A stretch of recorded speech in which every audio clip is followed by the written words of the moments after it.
it's April from April's Home, and today I have a very easy dessert recipe to share with you. This is one of my favorite desserts to make. I love Biscoff. It's one of my favorite flavors. So this is sort of a twist on a no-bake peanut butter pie. This is a no-bake Biscoff pie. So you'll need a thawed out 8-ounce container of Cool Whip. You'll need 1 cup of creamy Biscoff. You'll need a softened block of cream cheese here. This is an 8-ounce block. You will need a graham cracker crust, 1 cup of powdered sugar, and if you'd like, you can pick up some Biscoff cookies to crumble across the top or break in pieces and add to the top for garnish. So I'm going to go ahead now and clear my area and get out a mixing bowl, and I've got my electric mixer here.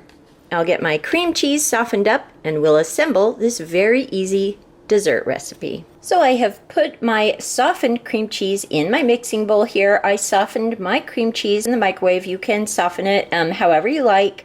I just like to do it that way. And now I'm adding 1 cup of powdered sugar.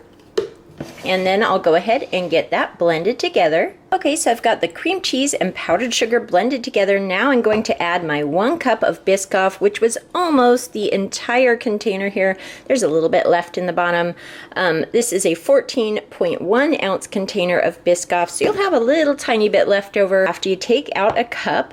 So I'm going to go ahead and put my cup into the cream cheese and powdered sugar mixture and get that blended together. And then the last part of our filling mixture will be adding our tub of Cool Whip to our 1 cup of Biscoff, our softened cream cheese, and our 1 cup of powdered sugar mixture. So we'll add the Cool Whip and get that all blended together, and it will be ready to be put in its pie crust. Okay, so now everything is combined. So this is the Cool Whip Biscoff cream cheese mixture here. Partway through I used a spatula to make sure everything from the bottom was getting thoroughly mixed together.